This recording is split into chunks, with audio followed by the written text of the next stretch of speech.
I love that we're getting to have this conversation, friend. Me too. I just love that we're getting together in general, Mm-hmm. but I love that we're going to talk about something fun. Yeah. Well, that's the thing. It's about fun. It's also about choice, which can be seemingly not as fun. Right.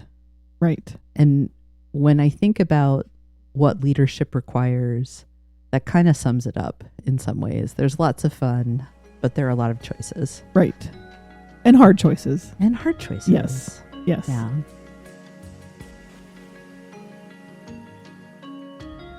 I am so pleased that I'm joined by one of my dearest friends and former coworker.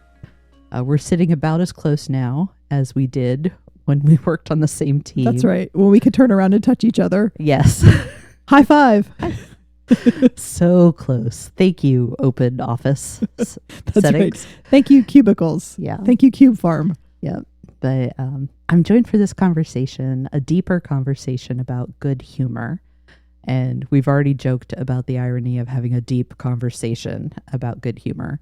So, Michele, I could talk about who you are and how much I love you, but if you want to share a little bit, Sure. and then we can dive in. Happy to. So I'm Michele Wilson. I am previously a coworker of Kate.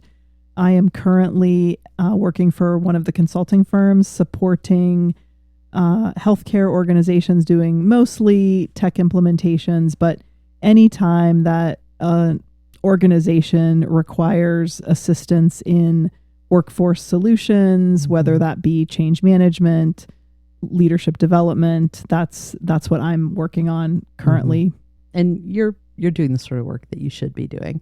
I am doing I am getting to do the work that is within my skill set. So that's always a bonus, a plus. And yeah, if you have to go to work, it's a good thing to go to work doing things that you're good at. So this is very true. Yes. And that helps with what we're going to be talking about today. Perfect. So I was thinking about this. You and I worked so closely physically and strategically, professionally for a number of years. And when I think about mood and attitude, other ways to talk about good humor, I have to be really brutally honest with myself that I was not always a paragon of good humor.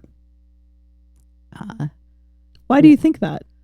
'Cause I know myself. Okay. I also know how I've mellowed. I know the environment we worked in. Sure. And the stress that we encountered.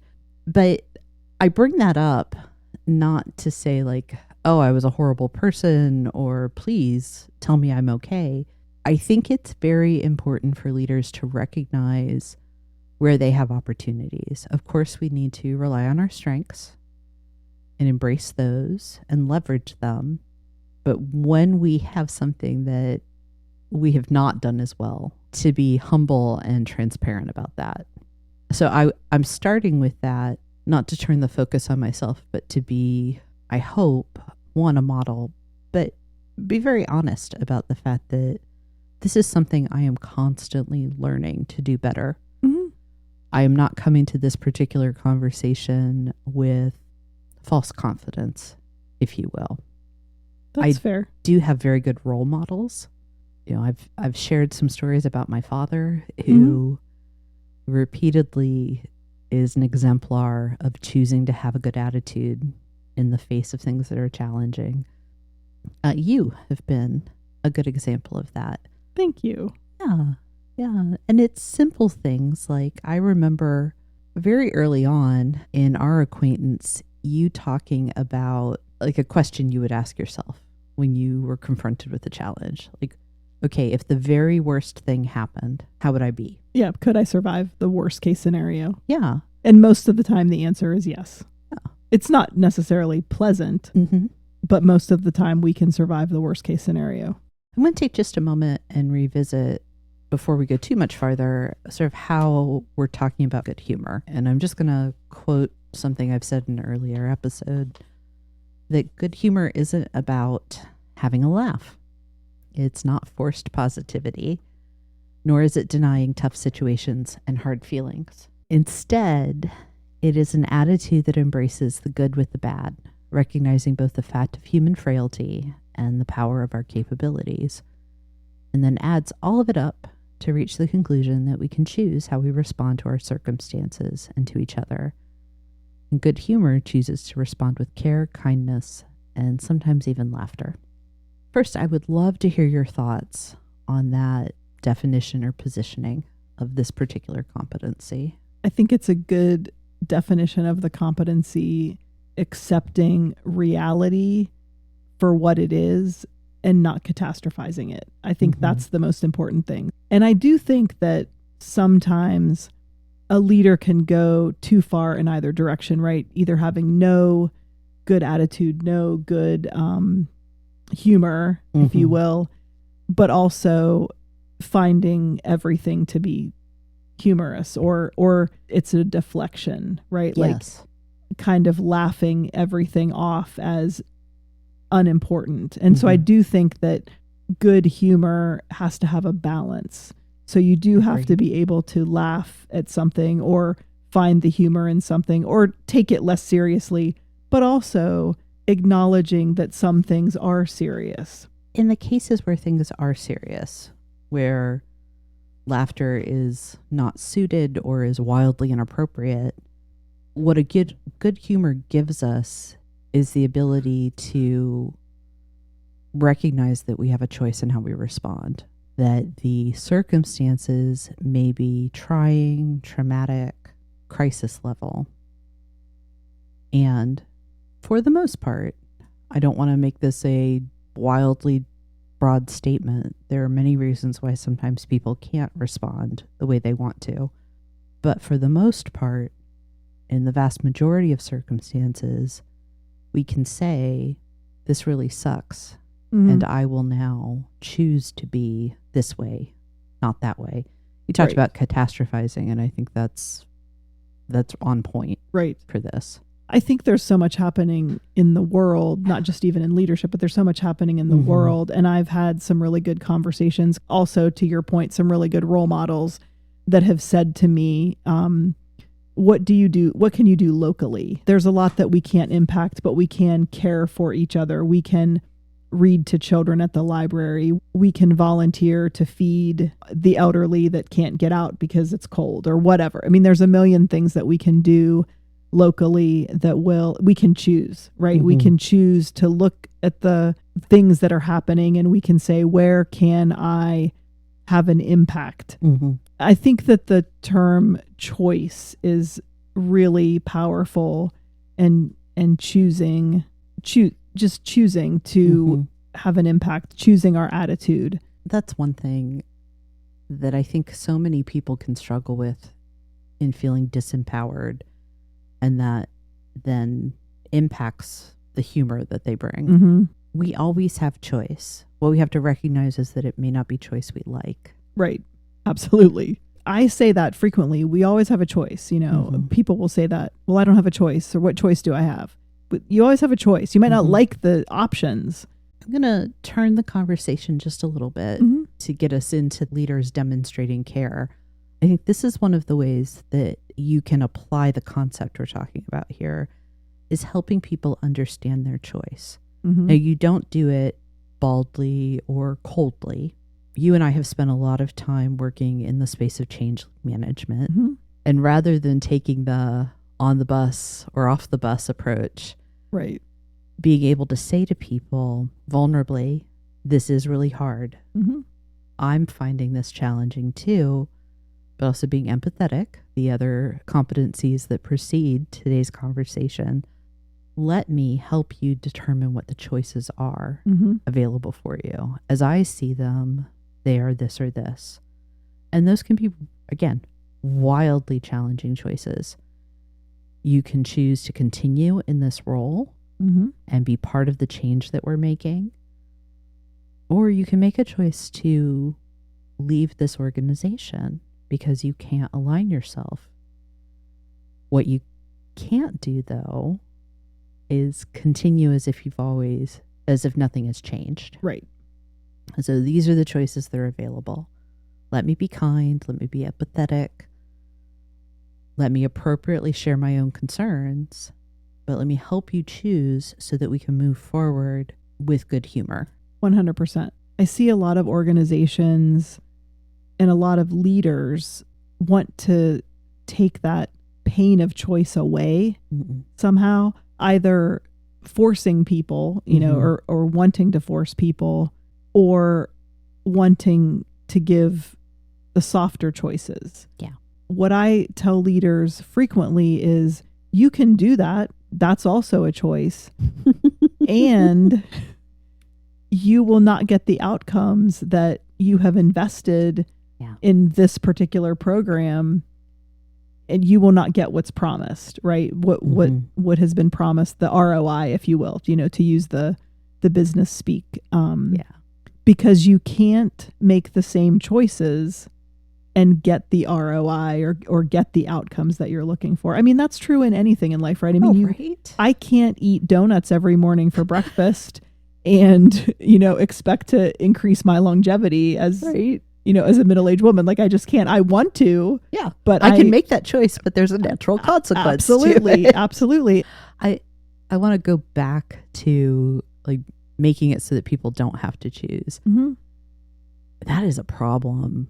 One of the things, I think one of our problems in the modern workplace is that we don't involve people in choice making. The empowerment that comes with, you have a choice here. I'm going to inform you. I'm going to help you make an educated choice. I'm going to tell you here's how I think it's going to work best, but I leave the choice in your hands. That's treating people like grown-ups and professionals. Right. Whether you work, you know, as an executive consultant or frankly, even if you work in a housekeeping position, things that we tend to talk of and position as being menial, if we can put choice into people's hands, including here's the choice about how you come to work every day. Right. We're demonstrating respect for them. We're telling them that how they show up matters. We're also telling them they have value because their decisions impact the work we all do. Right.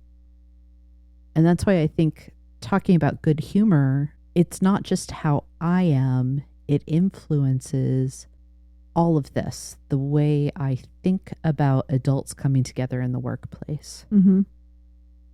Not that we all have to slap smiles on our faces and be hunky-dory and everyone has to have a good time.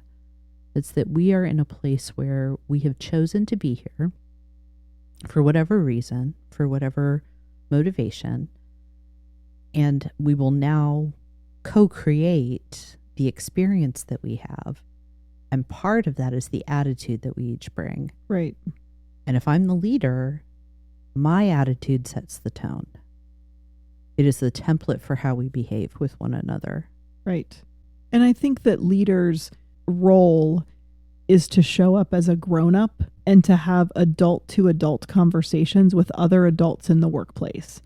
And that informs attitude so much. And it informs good humor, because so frequently people lapse into this parent-child relationship, right? A good example that I think of right now is this return to work, working in the office, right? Oh, Michelle.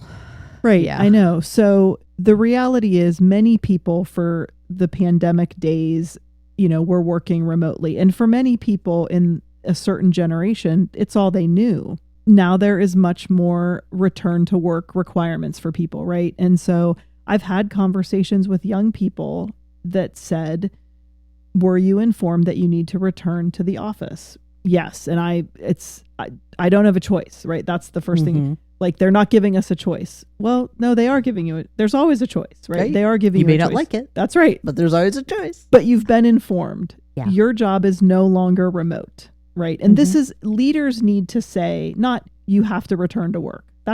You don't tell adults they have to do something. You say to adults, the decision has been made that we are asking our employees to come back into the office 3 days a week or whatever it now is. This will take place on X date, and we're letting you know. Your job as the person receiving that information is to receive that information and then make a choice. I will do that, or I won't. But I won't means that you're looking for another job. That's what that means. And that's okay. That's okay. This is my father used a term, and he was talking about behavior within church families. Mm-hmm. But I think you can apply it just about in any community in which you dwell, work, live. Support, submit, withdraw. Yes. You either actively support the decisions and the changes.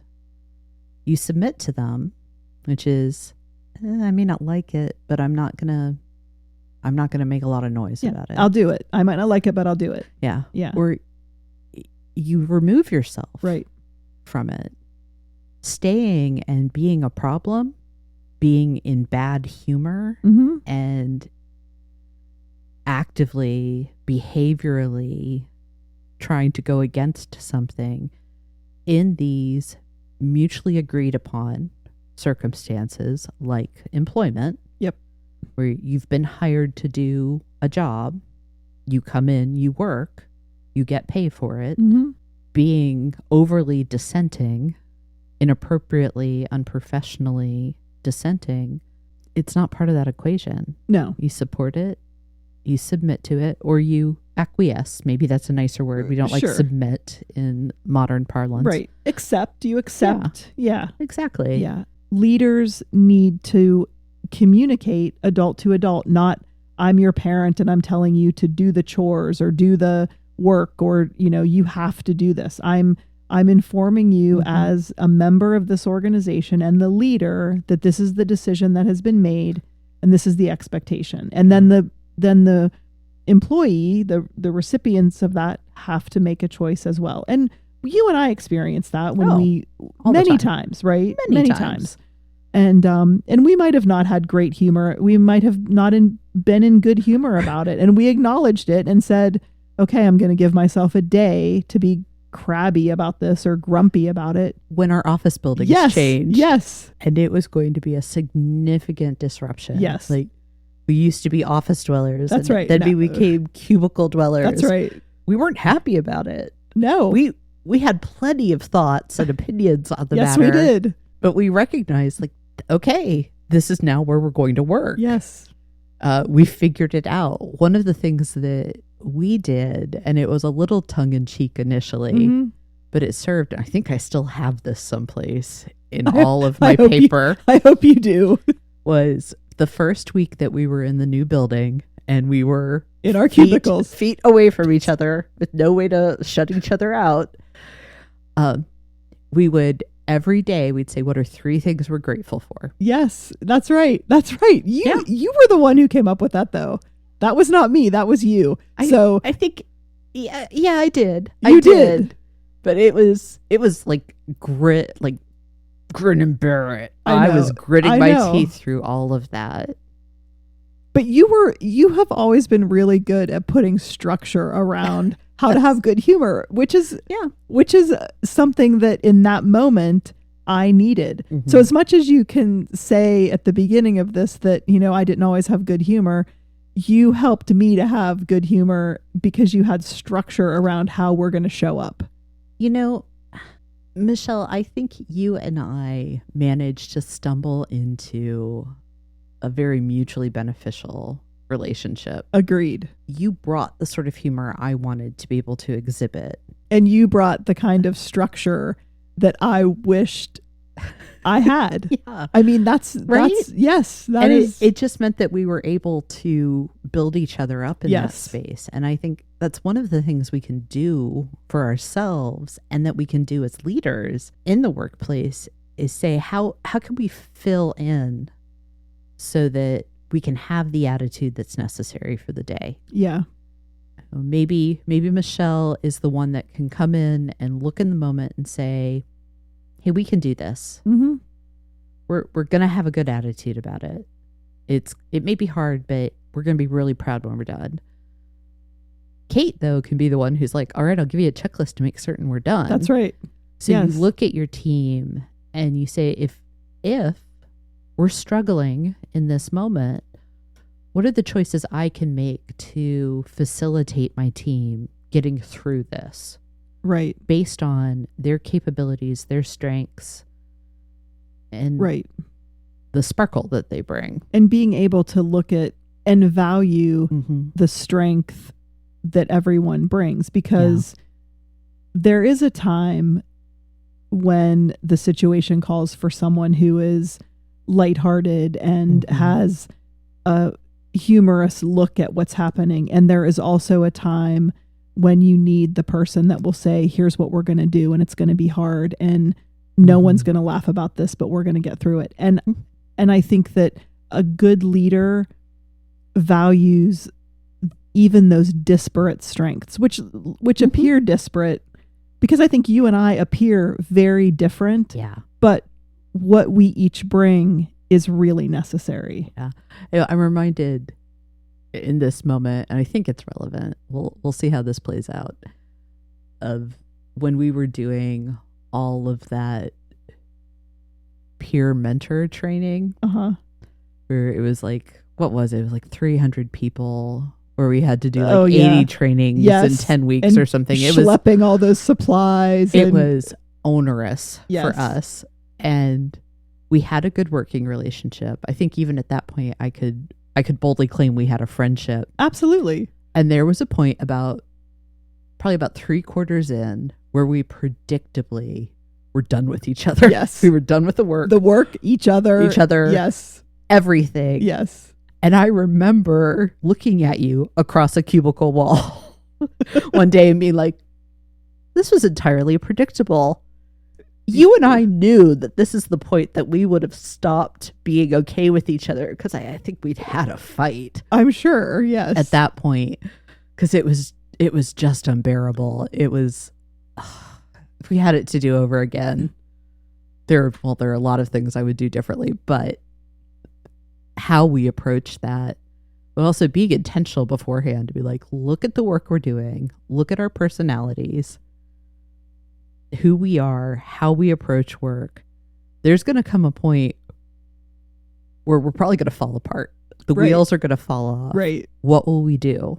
And that mindfulness could have served us, but it's a good object lesson It for is. even teams that get along really well. There are going to be predictable points where you're done. Right. Well, the forming, storming, norming, performing Right? happens over and over and over again. The idea Yes. that you only do that once. I mean, I'm sure there's other terms for it in like marriage relationships or sibling relationships Mhm. or team relationships, but the bottom line is you're going to go through that cycle multiple times. As always, my friend, brilliant. Because our circumstances are constantly changing. Correct. Somebody goes through a life change outside of work. They come Mhm. in, they're kind of a different person now. Whether it's, they have a loss, or they get married, or they have a baby. You're constantly reforming. It's a Right. new day. We're kind of a new team. And maybe we know each other and we know the work, but there'll always be this moment of, okay, we've got to figure out who we are, what we do, how we are with Right. each other. Right. Yeah. I hadn't thought about that, but that's a really good observation that cycle happens over and over and over again, Mhm. because you have to reform Yeah. regularly, Mhm. which means you have to storm, norm, Yes. perform, right? Yeah. I mean, that You is get more efficient at it, Sure. ideally. And I think your humor, your mood, your Yes. attitude, the choices you've made about how you're going to show up, that's sort of the grease that Right. oils the mechanism, if you will. I'm not a mechanic, obviously. It makes it easier to go through that. I mean, I go back to the pandemic frequently because it's Mhm. such a glaring example of how people function. But even in the highest performing teams had to regroup, right? And if Mhm. you weren't a high performing team at that point, you probably, it was glaring and the Yeah. wheels came off. How we show up with each other it's going to challenge us over and over and over again. Sometimes daily, depending on the Right? circumstances. I know. That's one of the things a leader can do, is understand what is constant for us and what's variable. The constant stuff, if it's working well, the constant stuff, you probably won't need to concern yourself with overly much. But what are the variables that could impact people, that could surprise your folks, and somebody who's having a great day can suddenly be pulled under. Mm-hmm. You're trying to work and understand those variables. So not so you can necessarily protect your team or mother hen them, Mm-hmm. but that you're making really clear, like, okay, if X happens, these are going to be the choices. It's almost like you're writing a choose your own adventure ahead of the workday. Right. Oh, yes. And that can be daily. That's true. And the other thing is there's the work, right? Where whatever the work is that you're leading. And then there is the life that people are dealing with outside of the work. There's crises of health. There's relationship issues. There are issues with family. I mean, so many things that a leader has to juggle for those in their team. For themselves first. For themselves as well. Absolutely. But also, whether you have 2 reports, whether you have 60, yes, whatever those numbers are, you have all those moving parts. Right. In addition to your own. You can see leadership in the people who come to that with, I'm dealing with some difficult things and I'm still here to lead you. Yeah.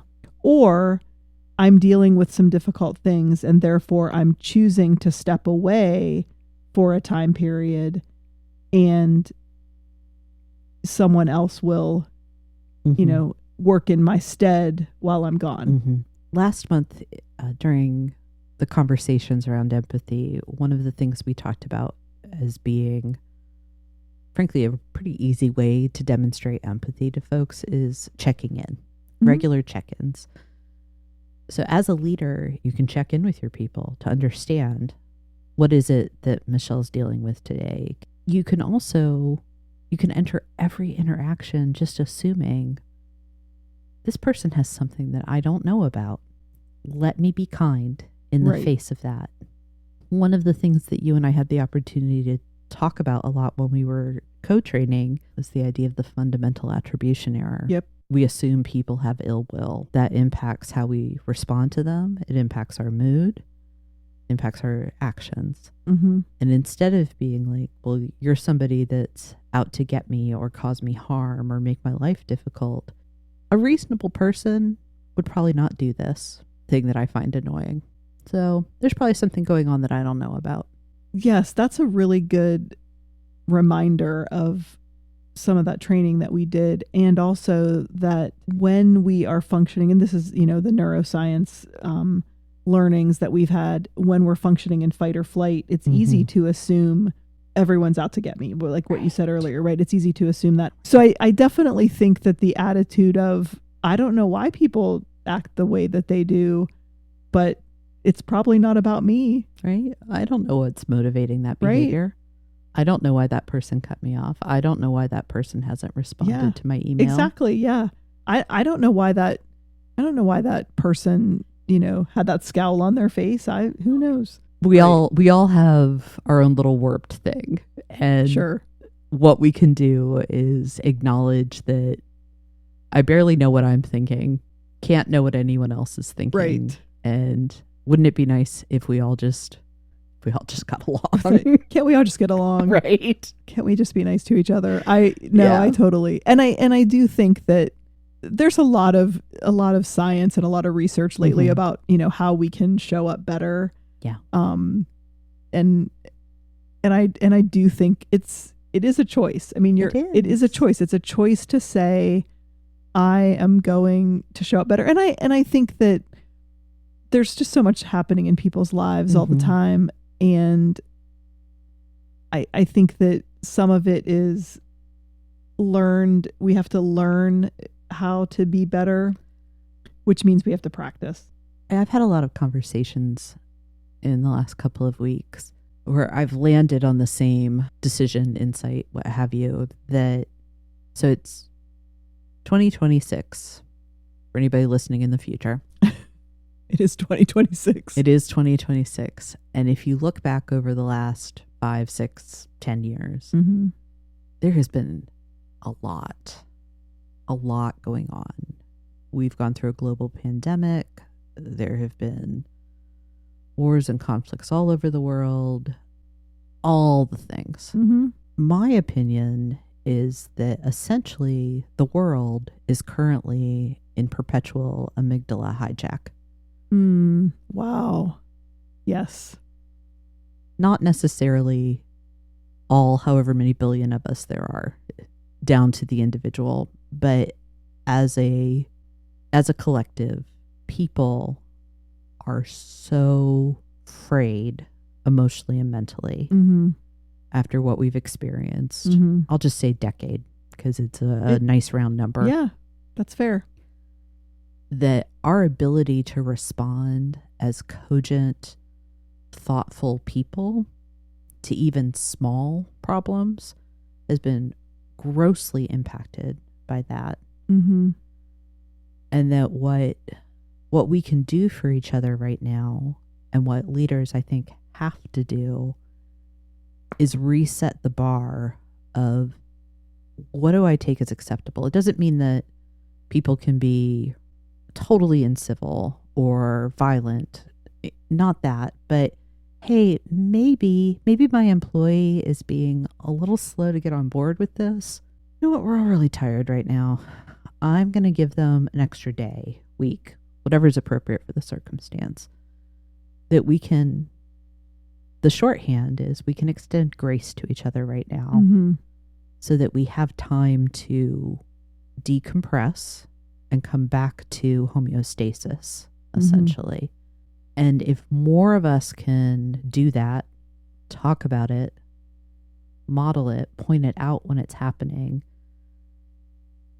that I think it's what you said. What can I do locally? Well, the thing I can do locally is not, flip off the guy that cuts me off in traffic. Right. That may be the only thing I can do that day. But by doing that, by saying, hey, they probably didn't see me, or the person that hasn't responded, I'm not going to send them a nasty gram saying, what's wrong with you? Why haven't you gotten back to me? I say, hey, I just wanted to check in. Everything okay? Are you able to reply by the date we agreed on? Same outcome, two different sets of behaviors, two different attitudes as well. And if more of us do that, if we are intentional, if we are mindful, if we are gracious with each other, eventually, Lord knows how long it will take, but eventually we can get to a place where we've reduced stress and it becomes easier and smoother for us to continue to choose this thing of being good-humored, kind, and gracious. Right.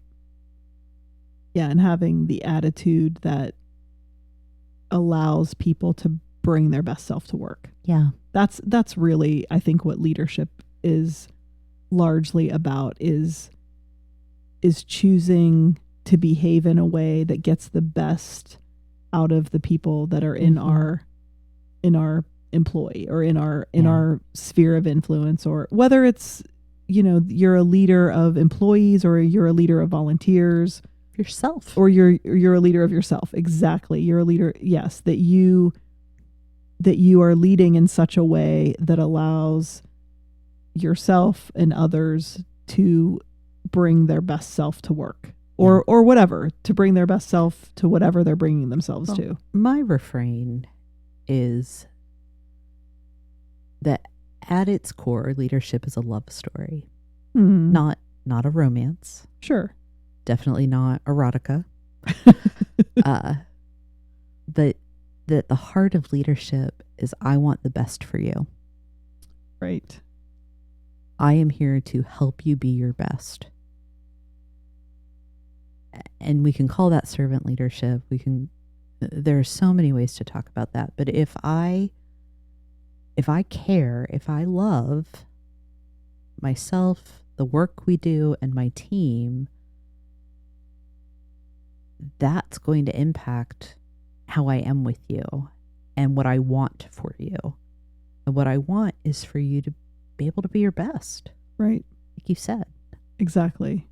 That's a really good framing, that leadership is a love story, that it is me wanting the best and being willing to create the space for you to be your best. That's that is what leadership is. That's a good way to frame it up. I really like that.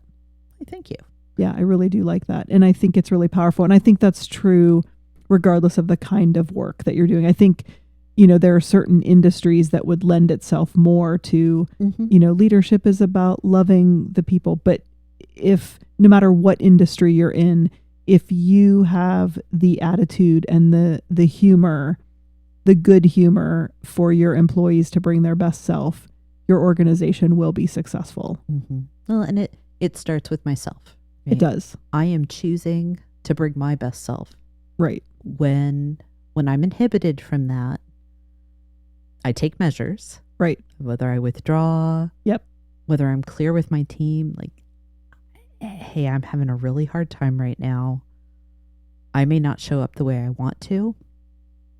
It's me. I'm working on it and I'm going to get to a better place. Please let me know if I'm impacting you overly much. I think leaders have to understand that. I have this idea that someday I'm going to put out this series of 10 mistakes I made so you don't have to for leadership. Okay. And one of the first ones I want to address is confusing intent and impact. The leaders have to constantly remind themselves that what you intend may not always be the impact you have. Right. And you are responsible for the impact. That's right. And leaders should ask what their impact is.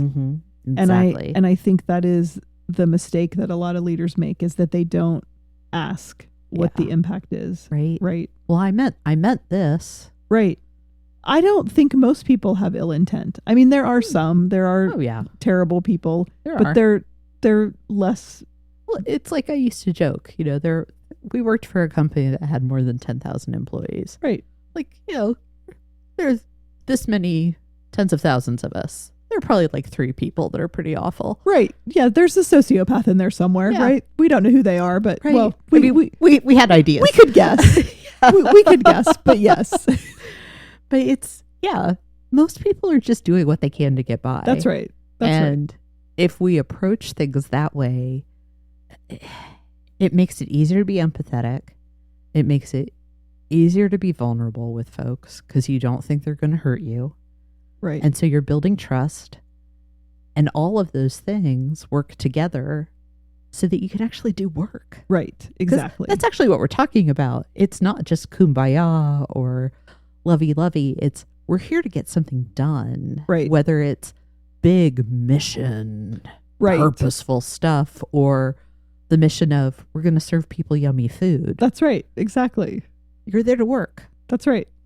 That's exactly right. Anything you can do to make it easier for people to do that work, do it. Yes. If it's not, illegal, unethical, or immoral. Right. All the things. Exactly. Yeah. All the bad things. But I love thinking about humor or attitude as a means of demonstrating care for people. Right. Because it acknowledges that, leader, you are the instrument of the work that you do. So who you are, how you show up, that's at the end of the day, that's all you got. Right.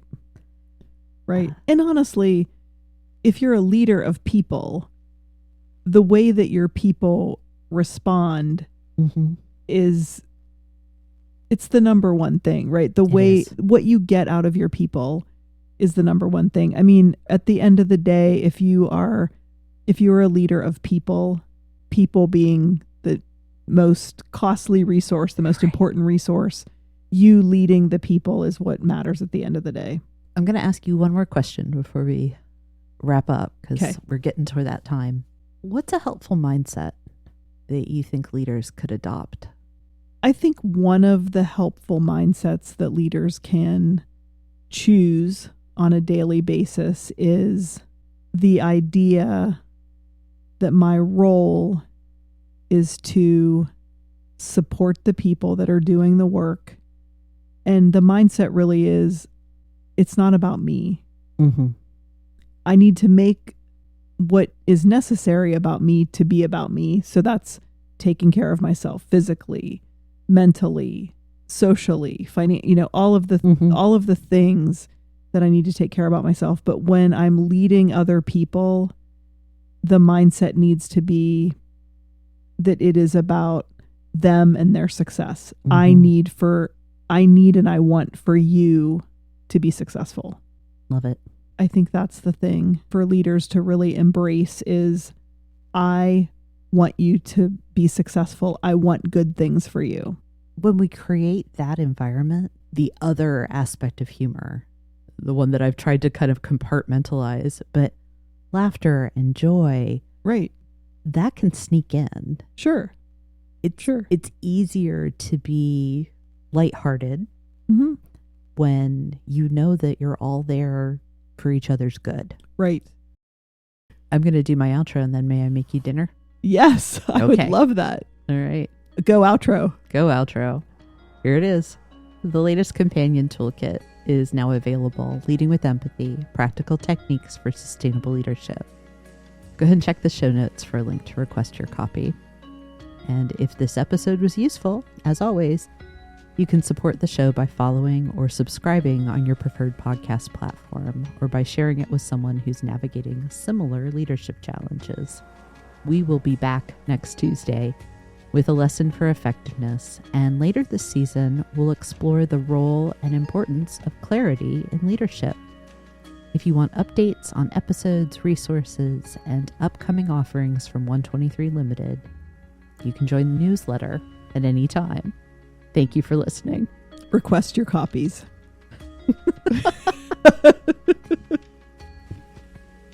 You're my favorite. Yay, you're my favorite.